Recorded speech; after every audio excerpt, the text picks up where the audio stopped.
I wanna go the way I came. We're all waiting for good things to happen. Everybody knows it's true. All you've got to do is look around and you'll see all of the... Hello, everybody, and welcome to the Stedman podcast. We are beginning our Camp Marengo stories. This is episode 3, and the topic of this episode is Camp Marengo Staff. For some of you who are campers, you have that journey to Camp Marengo. You're driving on that really horrible road with all the potholes in it. Making your way, you see the Camp Marengo sign, you drive through the woods, and then when you get to like the main hub of camp, it's almost like going to Jurassic Park in a way without the dinosaurs. It opens up into this glorious thing that is called Camp Marengo, and you see other campers running around. You see parents trying to figure out where they're going to drop their kids' luggage. But then you see these people who kind of look identical. They're wearing the same T-shirts. They're walking around with backpacks, or they're riding bicycles. And these are what we call the Camp Marengo staff. Now, to join me on this podcast is former staff member and also my former podcaster in crime, for those of you who've listened to me back in the days of theology and backgammon. Ryan Garnes is here with us. Which, by the way, theology and backgammon originated at Camp Marengo. It did. Over theological conversations that we had while playing backgammon. Yeah, exactly. And so there's a lot of history about this podcast and its connection with camp and even just like with Ryan and I's relationship. So, Ryan, why don't you talk a little bit about how many years you've been on staff and kind of a little bit of how you got on staff? Yeah, I was on camp staff for, I believe, 9 summers, and my last 3 years I was full time at camp all year long. But it's a really funny way that I ended up on camp staff. I was attending Malone University in Canton, Ohio, and I had a youth ministry professor who said if you want to keep doing youth ministry, you have to get some camp experience. And I'd been a camper at Marengo like when I was a kid and into my middle school years, but stopped going after that. But Camp Marengo was all I knew as far as camp life goes, and so I applied to be a counselor. I was a counselor for 1 week of one summer. It was junior high week. I actually had some future camp staffers in my cabin that week. Luke Carroll, Riley McCormick, the Overstreet boys, both Cameron and Nick were in there. So I had a pretty cool cabin of students, and I didn't even know like what their potential was as far as in contributing to the Camp Marengo legacy. But it was pretty cool, and so actually I decided that following year, I didn't know what my chances were of getting on staff because I didn't have the experience that so many other people had as far as counseling and even just attendance. I didn't go at all through high school, and so but I thought I'll give it a shot. And actually, the way it ended up working out is John and Melissa were in my neck of the woods. John's family actually lives like about 10 minutes from my family. We're in Alliance, and they're in Minerva. And they were in town for New Year's, visiting Grandpa and Mom and Dad and stuff like that. And I ran into them at Walmart, and I thought, what an opportunity to ask for a camp staff application. And so we greeted one another at the door, and I don't even think they even recognized me right away, but because I'd only done 1 week of counseling under their leadership, and at all, period. And so I said, "Hey, I counseled 1 week last year. Could I get a camp staff application?" And they told me, we'll send you on, all that stuff. And it just so happened that Camp Marengo was short on 2 things. One, just male staff members, period. And 2, they needed somebody who could play a musical instrument and maybe sing. And I fit both of those requirements, and that's the only reason I got into camp staff, because we were short male staff members, and they needed a preferably an acoustic guitarist, which was my thing. And so that's how I got onto camp staff, and did it for 9 straight years, and altered my life. So what year did you start on staff? I'm trying to remember what year you actually came on, because I would have been on staff when you came on at that time. So I'm trying to remember what year you officially started. It would have been 2007. 2007. Okay.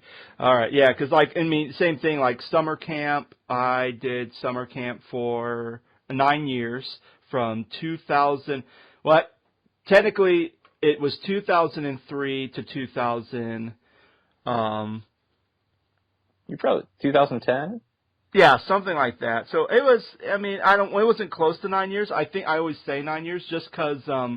In 2002, apparently I wasn't on staff. I'll just kind of tell my story, how I got on staff. And I've never counseled at Camp Marengo in my life. I've always went, when I was in 8th grade, I started going to Camp Marengo. After I had a horrible experience in my 7th grade year going to the Berlin church camp. Horrible experience. I actually wrote a book about that. Did you really? I'm actually writing a book of all my memories and memoirs, so a lot of my stuff is coming out here, but I started that like 3 years ago, Ryan. It's still not done yet. That's how book writing goes, especially when you have a full-time job. Yeah, but so 2002, I decided, hey, I would like to be on staff. Let me go ahead and counsel the entire summer.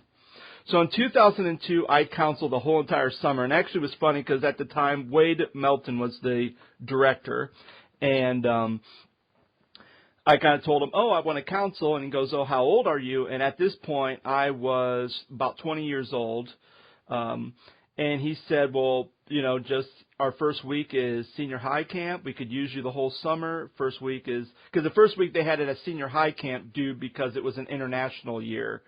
So they did senior high camp first to try to make sure those numbers were up so they didn't interfere with them going to international, which I believe would have been Colorado. It would have been Denver, Colorado at that point.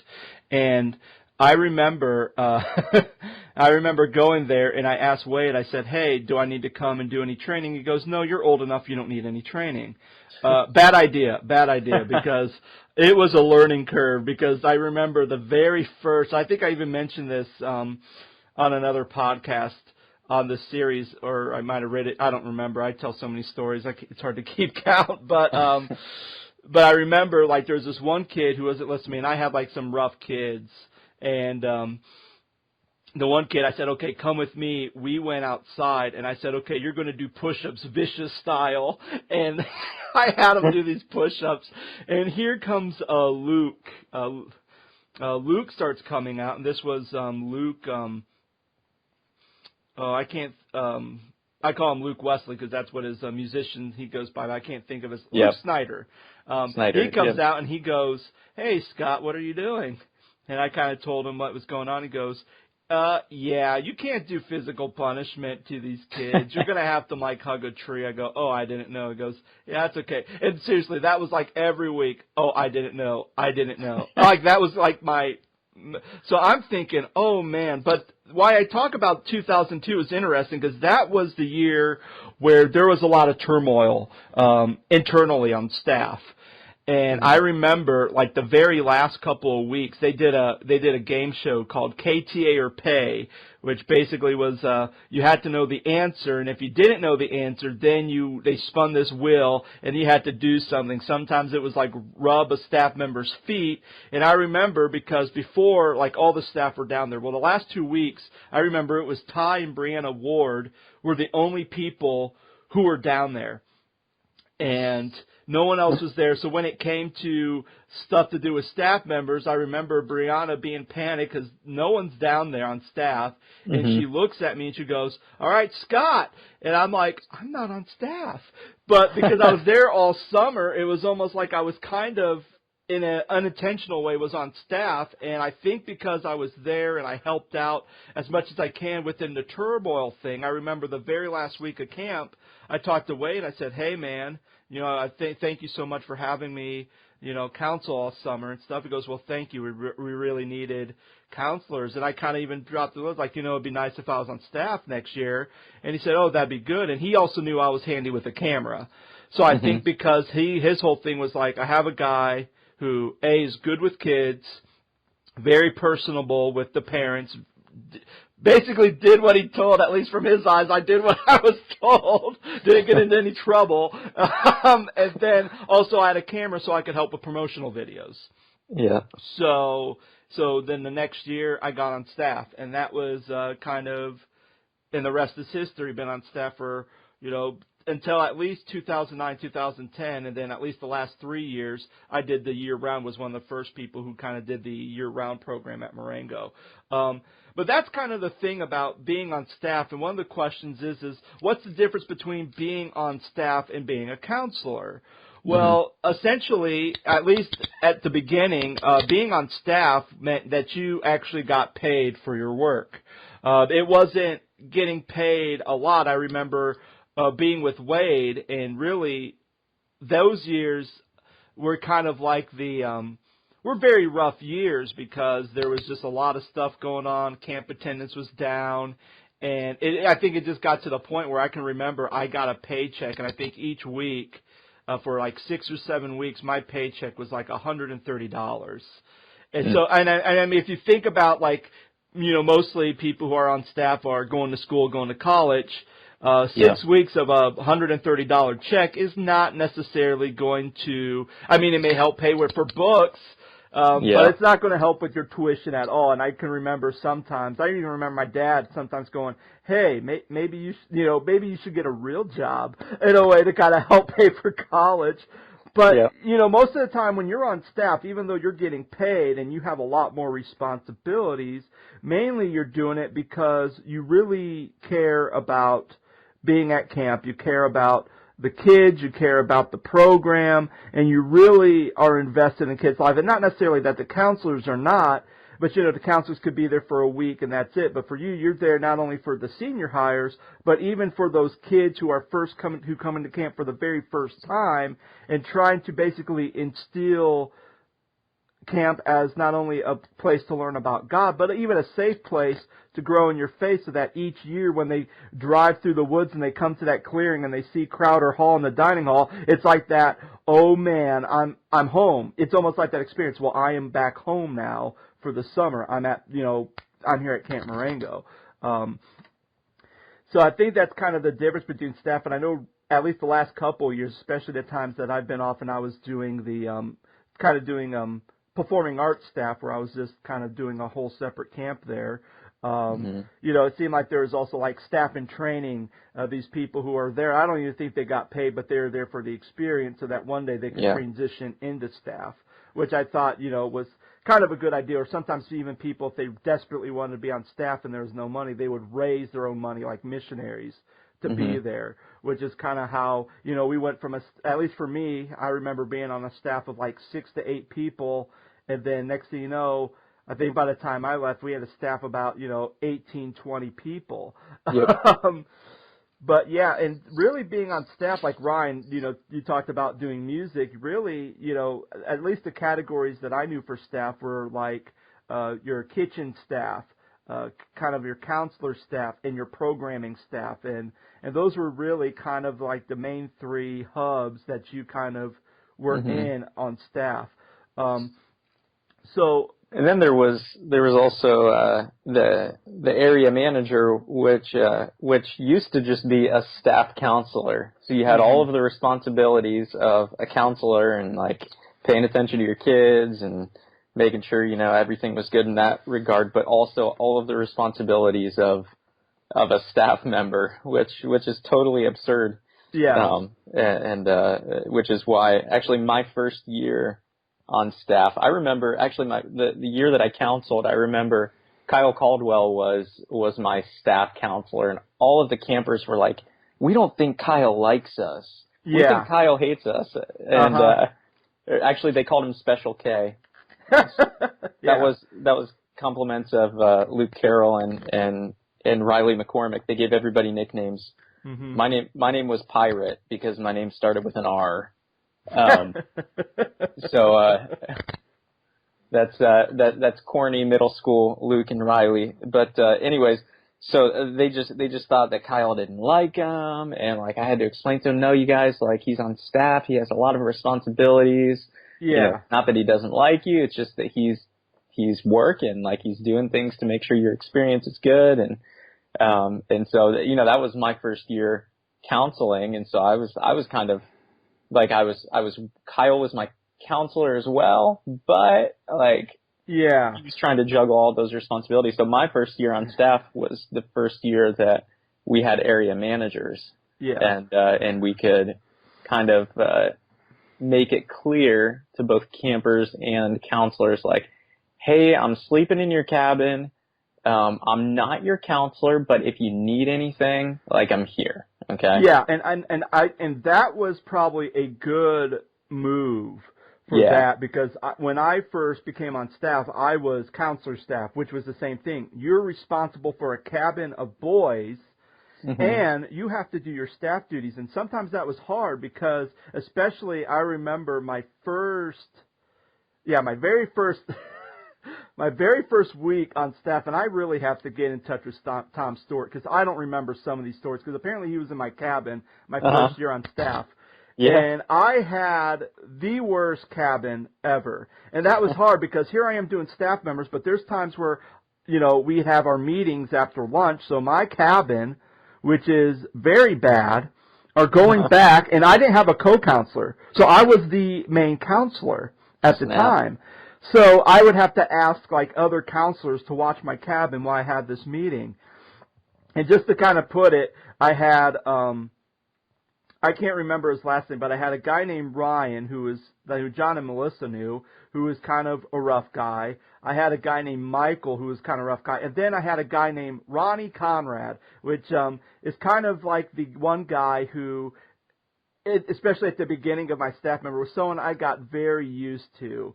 Very, very great guy, but this was a guy who, if you said anything bad about him or he got picked on, he would lash out you with a potty mouth that would make grandma blush. Like, it was bad. So imagine being in a cabin where one guy says something bad to Ronnie. Ronnie is saying something inappropriate. I'm yelling at Ronnie saying, hey, don't say those type of words. Someone else is saying something. And it got to the point where literally every day I was taking somebody to go see Wade, because it was like someone was getting into a fight with somebody. Someone was doing this, and actually I remember the very last night I had it. I basically told, because Wade always threatened, okay, guys, if you guys don't behave, because he had to talk to my cabin more than once that week. He said, hey, guys, if you guys don't behave, you're going to have to clean the toilets with your toothbrushes. Okay, I thought Wade was serious. I didn't realize he was joking. So finally, the very last night, it's bedtime. We're going to bed. This is the last day before they go home the next day. And one of the kids, Ryan, was saying something so inappropriate. I got out of bed. I turned on the light. Everybody, get out of bed right now. Grab your toothbrushes. We're cleaning toilets. So here's my cabin, getting their clothes on. I'm like, get your clothes on now. Like, I'm going nuts. And everyone's putting on their clothes. They're half asleep. Some of these kids who were there who were perfect, like I had Tom Stewart who was good. I had Joey Mako who was good. Like, here they are in the midst of all this chaos, and they're like, oh my gosh, so here's these kids with their toothbrushes marching from, I believe I was in B1, so we're marching from B1 all the way to Crowder. Oh my goodness. We get into Crowder, Wade's not there. I ended up, so I'm like, you guys stay here and I will be back. I went over to the dining hall and there's Wade, one of the other staff members, and Jeremy Halstead was there too, Pastor Jeremy. And I remember saying, my cabin is in Crowder right now. They have their toothbrushes. They're ready to clean toilets. And Wade just kind of looks at me, and it was like the pizza that was in his mouth just like fell out, because he was shocked that it had gotten to that point, and he was shocked how frazzled and how angry I was, because I'm not one who gets super angry very easily. And he goes, Scott, we're not allowed to do that. That's not sanitary. And I go, and I'm like, what? And he goes, let me talk to them. So he goes back, he talks to them and goes, if Scott has to come back here and take you guys here at all tonight, I am calling your parents. And your parents are probably not going to be happy. They have to come to camp at 2 o'clock in the morning to pick you up. So after that, they all were quiet. They went to bed. They went home. And I remember, because after that week, Wade comes up to me and goes, Scott, I'm so sorry you had a bad cabin. I'm going to make sure you have a very wonderful cabin. And I did. I had a great cabin for senior high week. But, oh, my gosh. But that was the thing, because it was hard. Because, I mean, there's times where I get back, and I remember one time I got back, and one of the camp teams were there, and one of the counselors is standing outside the cabin. He's looking into the woods. I'm like, why is he looking into the woods? That's weird. I can hear my kids are being rowdy. And there I see one of my campers in the middle of the woods. Like, there's no path. And I am running after him, and it's all mushy, like my sandals were stuck, so I'm bringing him back, pulling him out. He's crying because all the kids were making fun of him, and it was a nightmare. And I'm so glad that, like, with area managers, it was like, hey, I'm not your counselor. I'm just here to kind of make sure everything's okay back here, but I am going to sleep out here. So then that way you could be at meetings, and if they're like hour and a half, 2 hour long meetings, you didn't feel bad like, oh, my kids are being unattended for a couple hours. Yeah. So, and that's the thing, like, just with being on staff, it's one of those things where you're like family. And I know sometimes when we think about, most campers, when they think about camp years, they always think about it with their T-shirts. They go, oh, yeah, the survivor camp, that was great, or the action camp. That was great too, and they kind of do it. But with staff, we kind of do it by just kind of, usually it's just by the family relations that we have. And I'm not talking about like we're all brothers and sisters, but just the how well we mesh together. If we have a very good chemistry with each other, then really everything's just like great. And then that's kind of like the year we go, oh yeah, that was the year where we had these inside jokes, we had this happen. And then sometimes there's some camps where if there was a lot of turmoil and a lot of aggression in camp, I can remember, like I talked about like my first year counseling and just kind of the downfall of that. And I can remember, and I think that was kind of the worst I've ever experienced, kind of a staff year where there was just so much animosity towards each other. And I guess here's the story behind that. Apparently, John was on staff because, again, like they needed a lifeguard. He was a lifeguard. That's how he got on staff.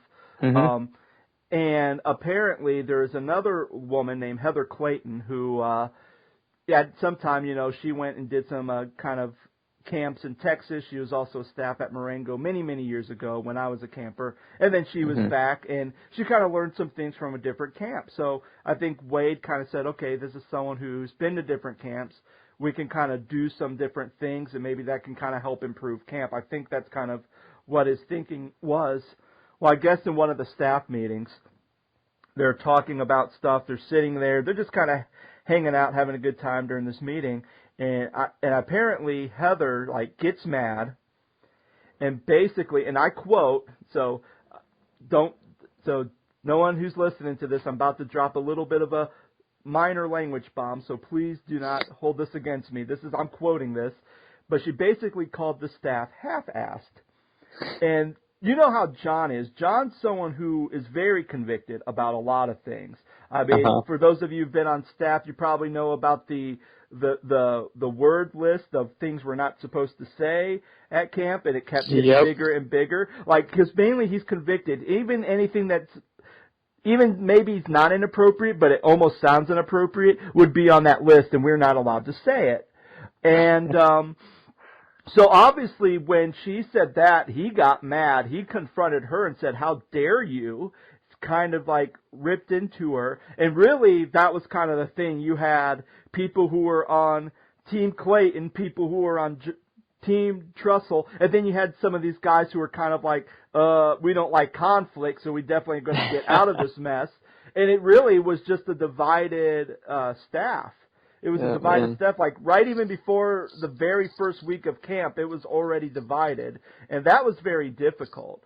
But I mean, with being at camp, you really are family, and that's the best way. And even people you don't really have a relationship with, or even people who you kind of know them because they counsel all summer, and then they get on staff, and you really begin to get to know that person a lot better than you would when they were a counselor or a camper, because they're not only with you during the weeks at camp, but then they're over with you over the weekends. And I think, and especially over the weekends, sometimes it's just do your own thing, but sometimes there'll be things like, hey, we're going to go to the drive-in. So you really start to kind of build relationships with these people. And at the end, depending on if it was a good year or a bad year, most of the time it was just like, wow, you don't want to leave after camp ends because you've connected with these people and you wish you could just be with these people and have these great, wonderful community almost the whole entire time. Because of the relationship. So Ryan, just kind of talking about what are some like memorable years of just being on staff, and what kind of made, like, whether they're good or bad, what were some of the things that made them so memorable? So my favorite year, and this is pretty common for most people, I think, who join camp staff, although it might not be everybody's narrative, but my favorite year was definitely my first year, and I think part of it was probably just the excitement of something new, something that I'd never done before, and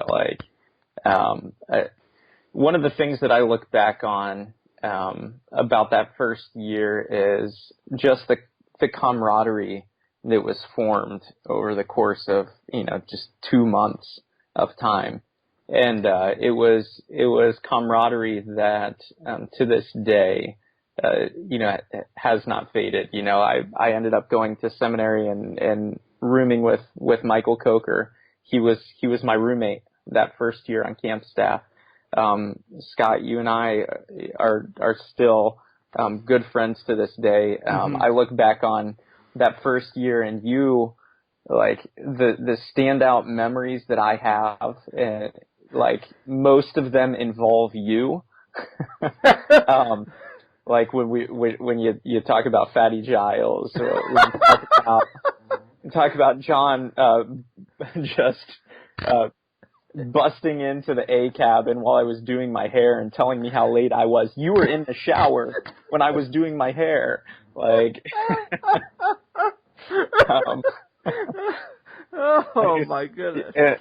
And not just friendships, but I mean that was a year that Sam and I kind of fell for each other and ended up just 3 years later getting married, and for 3 years of our lives we lived there all year long, and we had Rose there, and so just the camaraderie that was formed in that first year, and I just almost everybody that was on staff that year, at least the guys, I'm still in touch with now to this day, like Tom Stewart. I was I had the privilege of being in his wedding. Ty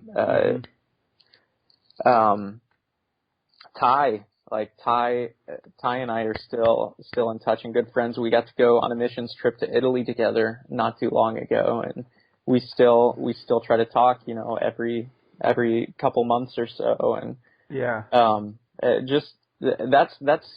that's one of the things that that first year of camp and following, those were such formative years in my life in ways that I couldn't even foresee back then.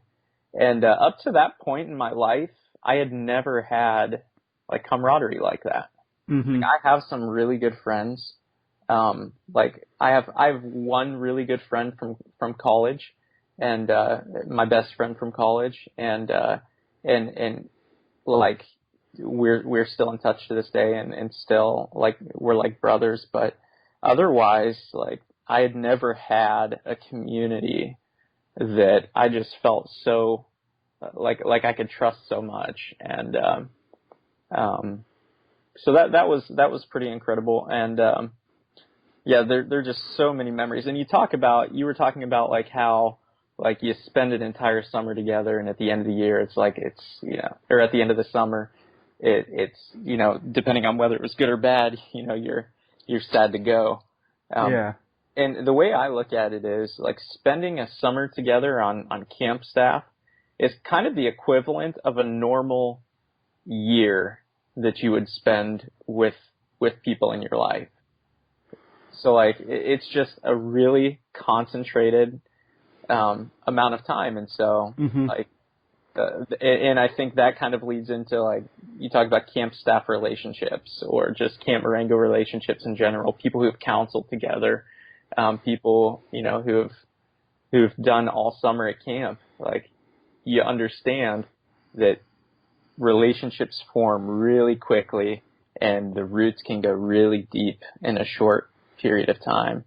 And so I have a lot of memories that I could go on. One of the things that I remember, Scott, with you, and this is really actually not even a funny one, but something that has stuck with me, for the rest of my life. That first summer, I was on the worship team, and I had no idea what I was getting into, because we're talking about crappy sound system, we're talking about little sleep, we're talking about very, very little practice, and those first couple weeks of camp staff, and it got better over the years, especially the last couple years that I was at camp. Like John really made it a priority, like how much time do you need, for worship practice, leading into camp. And so we really had, I feel like, even though like for normal people, like it wouldn't have been a sufficient amount of time to practice and like be prepared to lead a week long, a group of people for a week long.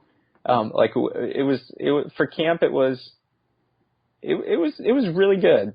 But like those first few years that I was on staff, it was such a stress point for me, because like there are certain areas of life for me where I'm a perfectionist. Like most areas of life, like it's just like whatever, like let it go. But there are a few areas like where it just pangs me, like not to have things together and not to do things well. And and worship is one of those areas. Anytime you're going to be in front of a group of people, I feel like you have to put the time into preparing. And I don't remember if it was the first week of camp or if it was the second week, but after a worship set, I just left the stage and I just stormed off because I was so upset, like so frustrated. Like it was just, things were not going well. Sound system wasn't working. Like we weren't together as a band. And I stormed off, and you took note that I was upset, and you followed me. And on the path from the chapel to Crowder Hall, we stopped and you prayed. And it's things like that that were so formative in my life too. Is that we were not just a group of people doing things, but we were caring for one another. And I remember another time, one of the things that was really memorable about that first year is we had this prayer journal, and we tried to do the prayer journal in years after that, and it just, for some reason, it just didn't click with people as well, and people didn't use it the same way. But that first year, it was like everybody was using this community prayer journal, and there were like prompts for praying, and then there was like a page where you could write your prayer requests. And I remember that that previous year, it was in August of that previous year, I had a really bad shoulder injury. And I was on college insurance, and like that didn't cover anything. Like it wouldn't even cover a $100 x-ray at the doctor. And the only thing that it did cover was like me talking to the doctor. And there was a really good chance that I had a torn rotator cuff, and it was from a game of backyard football, and I didn't understand my limits yet because I was young and dumb, and like there for probably a month I couldn't lift my arm. I couldn't lift it even, a foot from my waist. And here we're talking a year later, and I was still in a lot of pain. I had more mobility with it, but like after a day of like belaying on the ropes course, or doing stuff like that, or like there came a point where it was just killing me. And I'd never talked to anybody about it, like on camp staff. I'd never I may have said something to, in passing, like, man, my shoulder's killing me. But I finally came to a point where I realized, like, okay, I'm just prideful. I need to ask people to pray for me about this. And so I wrote it down in the journal, and I don't know when it happened. But one day I realized, like, I had no pain in my shoulder, and this is I know it was in less than a week, whenever it happened. May have been in just a couple of days or something, but there was a point where I just realized that I had no pain and complete functionality of my shoulder. Mm-hmm. And it was, I knew that people were praying for me, and I remember sharing that at staff meeting one night, and it was like that. Those are the kinds of things, like I said, we weren't just doing things together. Like, we weren't just doing things for God, which we were, like, and that's why we were there. We weren't just doing things for campers, but like we, as a community, we cared for one another. And those are some of the things that really stand out to me about that first year. And we had some years where it was rough, and we had some years where staff just didn't mesh. We had some years where there was a lot of conflict, and those were hard years. But like in the end, like, you still love the people that were on camp staff, and you learn a lot about each other, and you learn how to care for one another, and you learn how to do ministry together, which is such a cool thing. So. Yeah, and kind of, yeah, because, I mean, I can remember, and I do remember that first year because, again, our sound system was just, sometimes it would work and it would be great, and there's other times where it would start acting wonky, like really wonky, and we don't even know why it was acting wonky.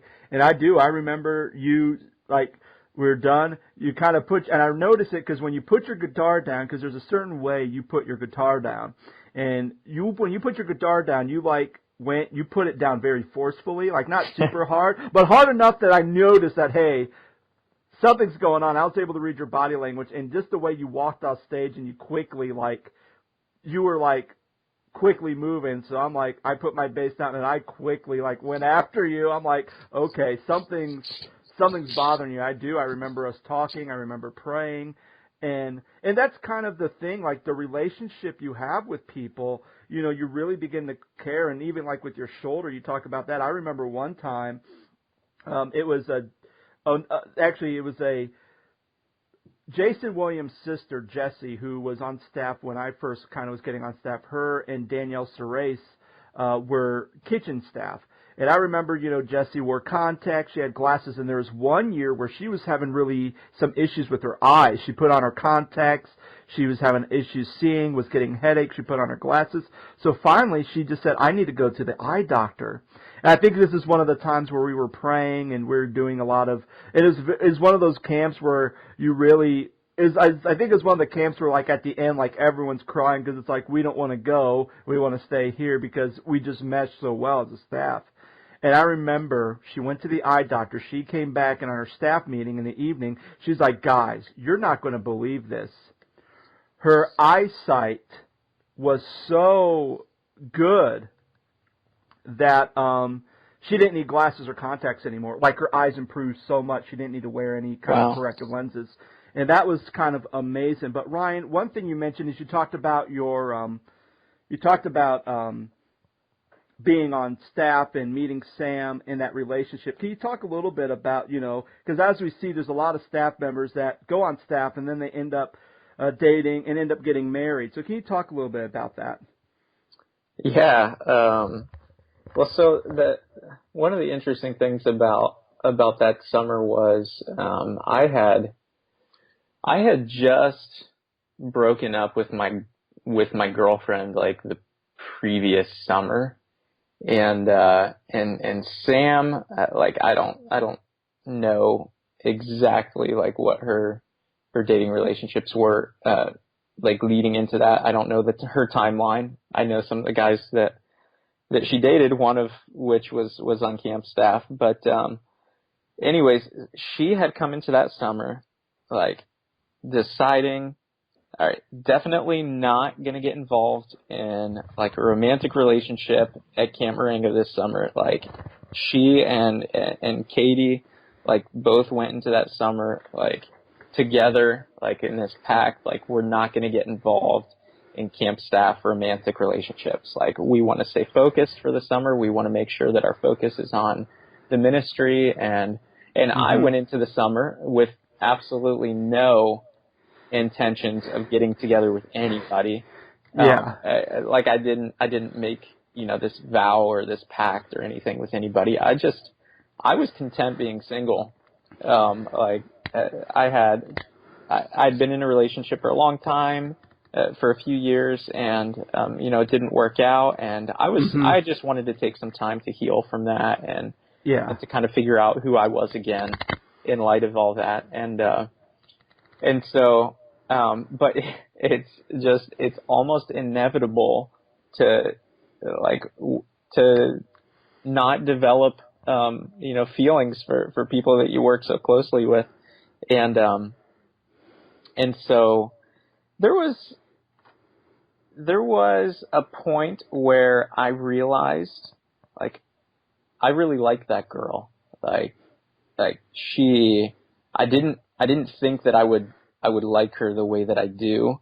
I remember, like I told Sam this, whenever I was a camp counselor and some of my students went to her class that she taught with Danielle. I told Sam, I said, you guys were just too upbeat for me, like just too excitable and like too much like an episode of the Gilmore Girls. You just talk fast and you guys were hard to follow. And so I remember having a conversation with Sam that week and really enjoying the conversation but never thinking in my mind like I could date this girl. Well, first of all, I was dating somebody else when I met Sam for the first time. But then that first summer that I was on staff, it was a matter of 1 week before I thought, wow, like there's something incredible about this girl. And then she gave me the cold shoulder for at least the last 4 weeks of the summer, which sent me some wrong signals. I didn't realize that she was avoiding me because she was trying to stay true to her commitment to not date anybody and to stay focused on camp. And so one of the suggestions that like John and Melissa used to make whenever they were the directors was, if you start to develop feelings for somebody on camp staff, wait until the summer's over and see how you feel at the end of it. Give it some time, create a buffer, and we did. But we found ourselves just calling each other about random things that reminded us of one another, and I remember calling her one time. I actually don't remember what triggered me calling her, but I was in the car and something triggered triggered a memory that I had about Sam. And whenever she answered the phone, she said, "What are you doing?" And I said, "Oh, I was just bored, so I thought I would call you," which is not a good thing to say, girl that you're crushing on. Yeah. like don't just try to play it cool. Like, just tell them that you were thinking about them because of something stupid, like that was on the radio, or something that came up in a conversation with somebody. Like, they want to hear that. But no, Sam and I had a number of flirtatious moments together, and I was totally oblivious to the fact that she felt the same way about me that I did towards her. And it took Jeremy Halstead said something to, I forget who he said something to. Oh, he said something to, like, my mom or dad, because Jeremy was my youth pastor and growing up, and he said something, I think he said something to my mom or dad about about the way that this girl was flirting with me, and I wasn't necessarily picking up on the signs, but like one time I did this, like, "Why are you hitting yourself" thing with Sam, and actually, like, hit her pretty good with her own fist. Oh, no. And it felt so badly about it that I went to the kitchen and tried to find a plastic bag for ice, which I was never on kitchen staff, so I didn't know where plastic bags were. So I got one of the rubber gloves, one of the latex gloves, and I filled it up with ice, and I tied it shut and brought it back to her to put on her face. And so we had a lot of moments like that were just stupid puppy love type things. And then she gave me the cold shoulder, and I thought she hated me. And then we got married. So we gave you the cold shoulder, and then we got married. But, and that's the thing about relationships, because when you're with people for so long and so often, you then begin to start developing feelings for people on staff. And even in some cases, you begin to start developing feelings, especially for people who counsel like a majority of the summer. Sometimes you get into those feelings, and that was the thing with me is, there was times where, there were some people that I think I was, crushing on. And it just got to the point where we would be with each other, we'd talk with each other, and I would never kind of play it off because I was never one who went to camp thinking, oh man, I want to find a girlfriend, or I want to find my next wife. Like, it was never, every time it was always about working, being at camp, doing that. Like, that was always my motive.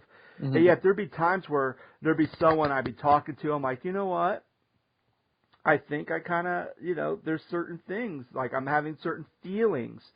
And kind of like with John and Melissa's advice, wait till after camp and see how that goes, And yeah. I think that was kind of always the thing. And it wasn't necessarily after camp, but after a while, you kind of realize, like, we're good friends. That's great. We do have some similar personalities or chemistry, but at the same time, no. Like, it wasn't like a bad thing, like, oh, no, because believe me, there were some girls who I thought were not only were very nice, not only very beautiful internally, but even externally. And I'm just like, I think it was one of those things like, man, because again, for those of you who've met me on staff, I had a personality which really, depending on who you were, really kind of pushed people away. Sometimes one of my friends, Megan, who's a counselor, and I'm still good friends with her. One of her comments was, "Scott, you're a funny jerk. You're a jerk." Like, that was the thing. You're a funny jerk. You're a jerk, but deep down, I know you're a good guy, and you don't necessarily are a jerk on purpose to hurt people, but that's just kind of how you come off. And that was kind of the thing. And I remember, and I say that because I remember there's a couple of counselors who would counsel who they have made comments to me. And, like, here's one of the comments they made to me. The only reason why you're on staff is because you're funny. What? Yeah, the only reason why you're on staff is you're funny or you're handy with the video camera, but really there's no reason for you to be on staff. I've actually had counselors say that to me. Really? And then they get on staff and they see how much of the stuff behind the scenes that I do and I work, and instantly they're just kind of like, oh, I didn't realize how much Scott does. And it was almost kind of like that, because again, like, and I think towards the end when I started seeing this like staff and training group coming up, I think that kind of gave them a good transition, because I know sometimes when you counsel all summer, you're like, oh, I'm going to be on staff, and you get on staff, and you're just like, and it's almost kind of like a culture shock in a way. Mm-hmm. Oh, like when John pulls out his list, and it's 10 pages of stuff that needs to get done within this week before camp opens, and you're just like, holy cow. Yeah. How am I going to get this done? Yep. And especially when you have me who's running around like, and that was the thing, like, especially during the first week of staff training, you see me, it's like, okay, we're going to have lunch. I eat my lunch, and then next thing you know, I'm out the door. Yeah. And I'm gone. And people are like, well, how come Scott's not staying with us? How come maybe Scott's really mad? It's like, no, I'm leaving because I'm getting stuff done. Yeah.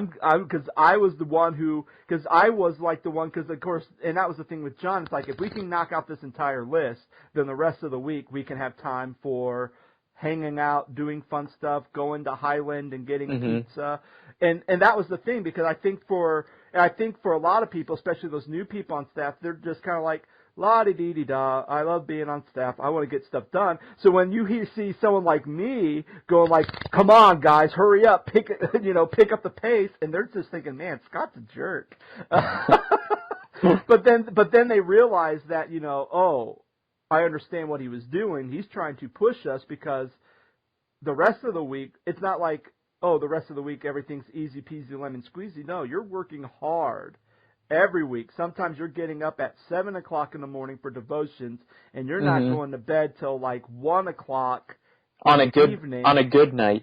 On a good night, and then you're going to sleep. You're waking up. So then a lot of times, like when it's your free time, most of the time, I think there's sometimes where people, depending on what people did, the free time, they could go and they do whatever. But most of the time, people on their free time, they just slept in. When it was crash time, it was extended crash for them, because they really needed it. Yeah. And I think that was something that, a lot of people really valued on staff, is that like, wow, this is, and I think even the people who said, oh, you're just a funny guy, and you really don't add anything to the staff dynamic. And then they work with me, and then they go, oh. And I remember one person even apologized because I really had no idea how much stuff you'd done. And I think that was, and I don't know, like, because my personality, and again, like you say, there's a lot of good funny moments with me, and we'll talk about some of those memories. We talk about Fatty Giles and how Fatty Giles came up, and that was just us trying to get those TVs up, because we always did those commercials. And I don't know what happened. I really don't, because you were up there on the ladder, and I'm down there, and I'm trying to tell you to do something. No. You were on the ladder. Oh, I was on the ladder. Okay. And I was down below. And I was, oh, that's right, because I was asking you to hand me something. Yeah, and I'd ask you had your back to me, your head in the ceiling, like trying to communicate things to me. I'm down there holding the ladder and like handing you stuff. And I don't know what you said. To this day, I don't know what you said. I remember I read something like, I think I was getting frustrated, because it seemed like every time when I was talking, you would hand me the wrong thing. And I would just, or sometimes you would just hesitate because you didn't know what to get me, because you couldn't hear me because my head's up in the ceiling. And I remember one time I'd said something about you being senile. and I'm up there, and you go, Fatty Giles, and instantly my frustration just kind of left me, and I was filled with laughter. I'm like, Fatty Giles? Who's Fatty Giles? And then that became like our inside joke all the time. Like anytime anything went wrong at camp, it was Fatty Giles. Fatty Giles did it. And that was kind of one of those good memories, because then every time, like, if something went wrong with the sound system, oh, that Fatty Giles was messing with the sound system again, or anything else was always Fatty Giles. And oh, it was so funny. But yeah, we talked a lot about these different memories, or especially that was the thing, like, it was my day off, like we talked about the shower thing. It was my day off, and so I just slept in like I normally do, and then I got up and I was just like went in the shower, and you came back from the hiking, what was it called? The mud swamp, or what was that? It might have been the creek walk. Yeah, the creek walk. That's what yeah. Man, my mind's going. Creek walk. So you came back from the creek walk to shower, and you didn't realize that you had to relieve Katie in the snack in the snack shack because yep. she had to be in the kitchen. Well, I knew I had to relieve her, but I thought it was later than I thought it was a half an hour later than it actually was. So you're in there, and because I remember, because you were showering, and I'm just in bed, and I'm getting my clothes, and then you get out, and I'm in the shower, and here I am, and these showers, they're not like they're like windows, so you can like see blurry, naked dudes in here. So you're at the mirror, and I'm just talking with you, and I'm just showering, and I'm just still kind of waking up, so I'm just like enjoying the water hitting me, and I'm just kind of having this nice serenity of peace and tranquility in my life. And then the door pushes open, and I hear John's voice go, "You are so late." And I go, and I'm sitting there like, wait for what? Like, I'm naked in the shower. And you go, "Oh." He goes, "You're supposed to relieve Katie." And I realize he's talking to you, and he's like yelling at you, and you're like, "Oh, I'm so sorry. I'm so sorry." So then you like rush out. And I'm like in the shower, like, what the heck just happened? So I'm like showering, and then the funniest thing is I finally get out of the shower, and for some reason, I don't know what happened, but I don't know if it was you or someone else came in, because I was sleeping, so all the blinds were down. Well, all the blinds were open, and I had my clothes out in the main room. So I'm like, oh, well, not a big deal. I'll just walk out there naked. Not a big deal. Well, then I start hearing like Kate McCollum walking and talking, and I think Amanda Boris, and I'm thinking, I'm standing here, windows are open, I'm buck naked. So I like ran, grabbed my clothes, shut the door, because the door was even open in the main foyer, shut the door and like ran back so I could dry off and get dressed. But oh my goodness, that was hilarious.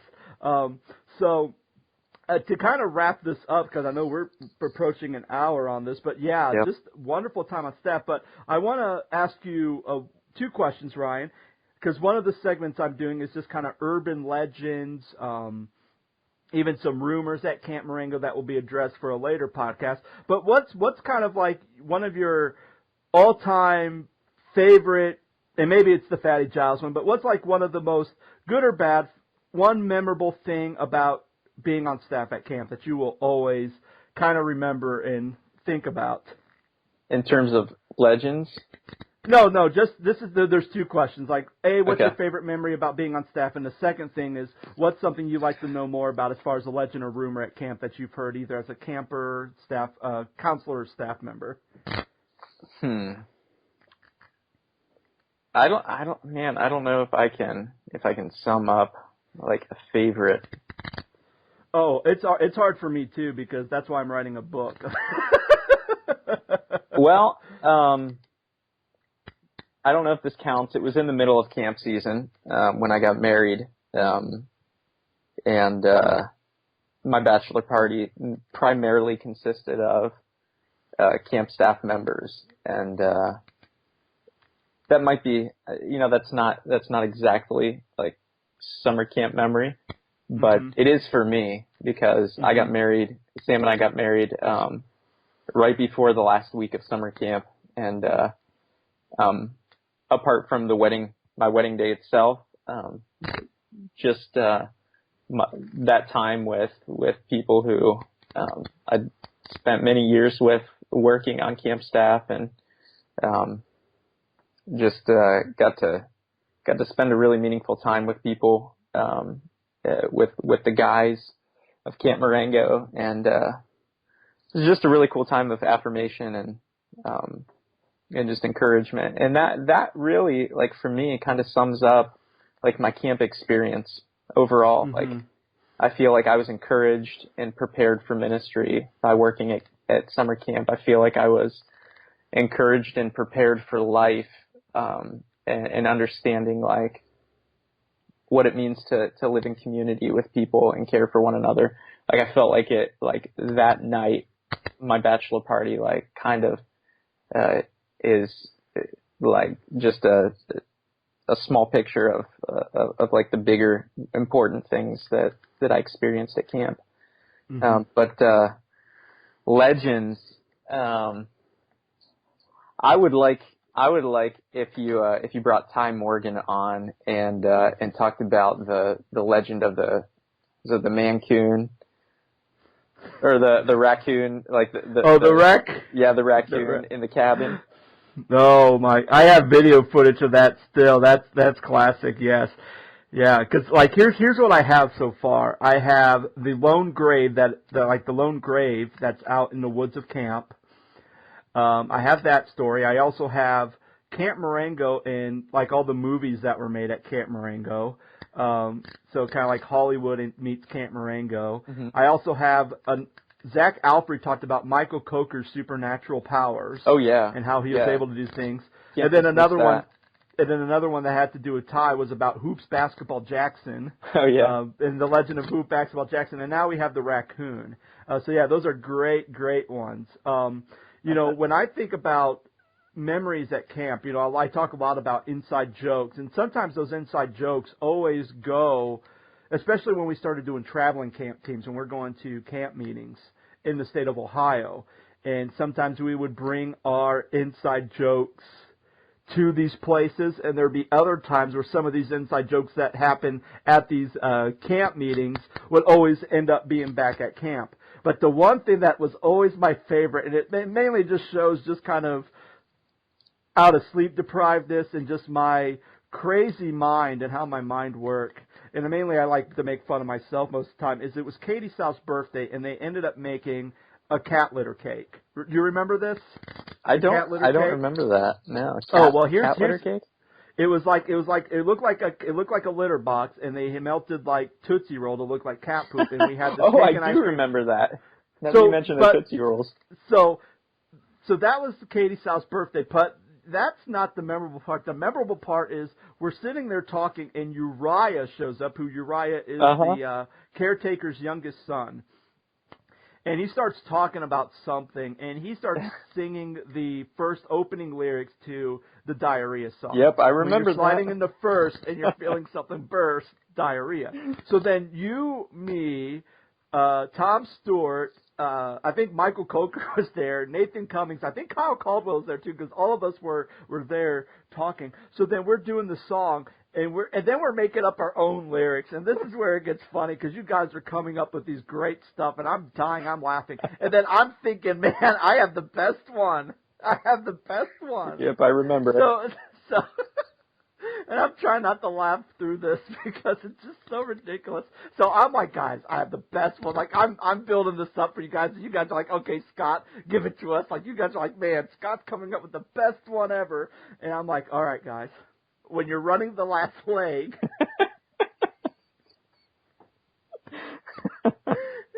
And then I start to say, and you feel an egg, but then I realize that I have to end on it. So I messed up. So I messed up already. So I go, and you feel an egg in your pants. And I remember Nathan coming, says this reaction, like, oh, no. And then there was all this stuff where it was just like, and then we just started laughing, and I don't even remember any of the other creative ones you guys came up with. Because the whole entire thing is we'd be having a conversation like, hey, Ryan, how you doing? Oh, I'm doing good, Scott. Oh, wait, there's an egg in my pants. And we just start losing it. I have tears coming from my eyes right now because I'm like, but then we would do that all the time. And I think eventually, the egg in the pants got put on the things you're not supposed to say, John, things you're not supposed to say list. Because that was the thing. Because then we were at paint camp meeting, and they actually had hard-boiled eggs. And I had one in my pocket, and we're sitting at the table, I'm talking to you, and I go, wait a minute, oh, there's an egg in my pants, I pull out this egg, and front of all these old people who were there at the camp meeting. We're cracking up laughing. Everyone's looking at me, and I look up, and John's giving me like the death stare, like, what are you saying, Scott? Oh, my goodness. But, yeah, that was so funny. Oh, my gosh. And there's a lot more memories. And we could be on here for days talking about all the great memories. And even if we add other staff members on here, they too will just share so many stories. But to kind of wrap all this up, being on staff, and like you said, it's like basically it's like a concentrated. You're with these people for 6 to 7 weeks. And it's basically concentrated enough that it's almost like building a relationship with someone for an entire year. Like you're building up an entire year's worth of relationships with people for 6 to 7 weeks. Mm-hmm. And I think but the one thing that always makes staff so special is it's not just, hey, people just hanging out from different areas, different personalities, but just how well we mesh and just how well, and it's not necessarily we're meshing because we're doing work, but just because we have a love and passion of being at Marengo, of serving the Lord, and really teaching people about Jesus Christ. Mm-hmm. And I think because of that love, whether we are pulling a kid up the climbing wall or even just sitting up there when a girl freezes on the zip line, and that's another story that involves your wife, Sam, where she's stuck on there and she's on the zip line and she freezes and she wants to come down. And, Aaron, Sam, myself are just trying to talk to her to get her to come down, and then trying to get her at least okay enough for her to actually go down the zip line, and even just having the lessons and the worship and really teaching people about God has just been it's just an amazing experience. And not only teaching others, but then us learning more about God and building our relationship with God through community and through praying with each other and through doing devotions with each other. And of course, I've actually, with the movie The Shack came out, the one memory I remember is how you and I would get so frustrated when that book came out, and every devotion, it seemed like every devotion that one of the female staff would do, go, I'm going to read to you from The Shack, and this is what The Shack says, and you and me are like, it is not the Bible.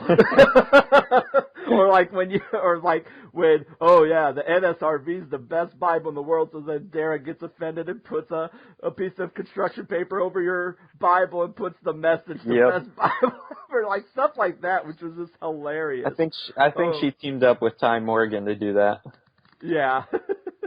Oh my goodness, but it was. Yeah, you're right. Times.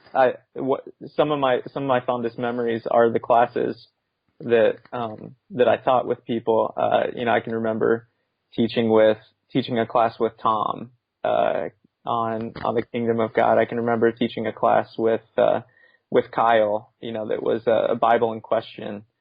I can remember doing a class with Nick Krieger on the old school theme, and I think that was we were strictly in the Old Testament, I think. I can remember teaching a class with Alan on basically how to study the Bible, digging deeper, and the thing that I remember, I have some really good memories of actual class time. I could tell some of those stories, but the thing that I enjoyed the most about that is just spending the time with those people and coming up with the material and just putting our brains together and our hearts together and really trying to understand what can this course mean for these students, and what how can we impact them for the kingdom together. And that was such a cool thing, and we had so many just growing moments in those courses, some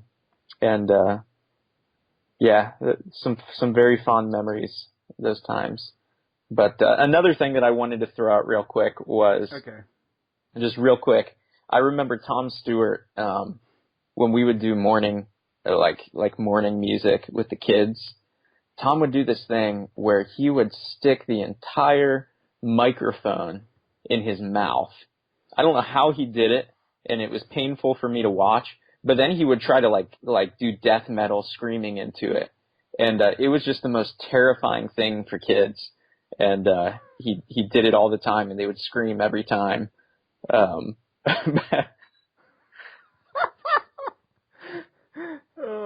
my goodness! Great, wonderful. Yep.